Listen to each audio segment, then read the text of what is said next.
Hello guys, welcome to షేరు ఐడియాస్కి.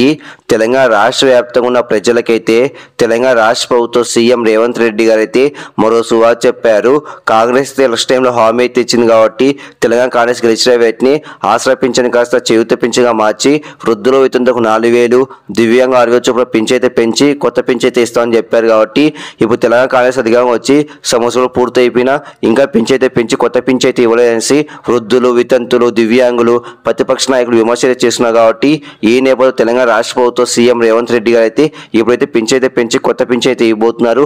కాబట్టి సువా అని చెప్పొచ్చు. కాబట్టి ఎప్పటి నుంచి కొత్త పింఛన్ ఇస్తారు, ఎవరు కొత్త పింఛన్ ఇస్తారు దానిపై వీడియో క్లారిటీ చెప్తే చూడండి. ఫేస్ మీరుగా మంచిగా ఫస్ట్ టైం వస్తే ప్రతి ఒక్క లైక్స్ అండ్ షేర్ చేయండి, ప్రతి ఒక్క సబ్స్క్రైబ్ చేసి పక్క మిలహం చేసుకోండి. ఇంకా డైరెక్ట్ టాపిక్ తెలిపోతా. మొత్తానికి తెలంగాణ రాష్ట్ర వ్యాప్తంగా ఉన్న ప్రజలకైతే తెలంగాణ రాష్ట్ర ప్రభుత్వం సీఎం రేవంత్ రెడ్డి గారు అయితే మరో సువా చెప్పారు.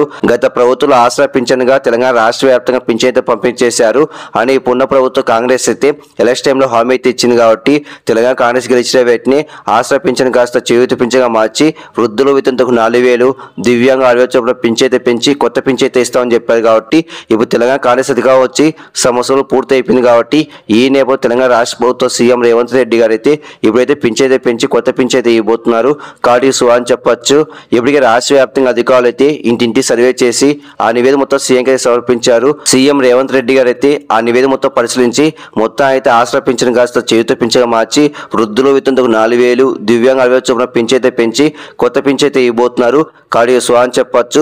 మనకైతే ఫిబ్రవరి నెల సంబంధించింది, అంటే ఈ నెల సంబంధించింది మనకైతే ఈ రోజు నుంచి మరి కాసేపట్లో పింఛన్ అయితే పెంచి కొత్త పింఛన్ అయితే ఇవ్వబోతున్నారు.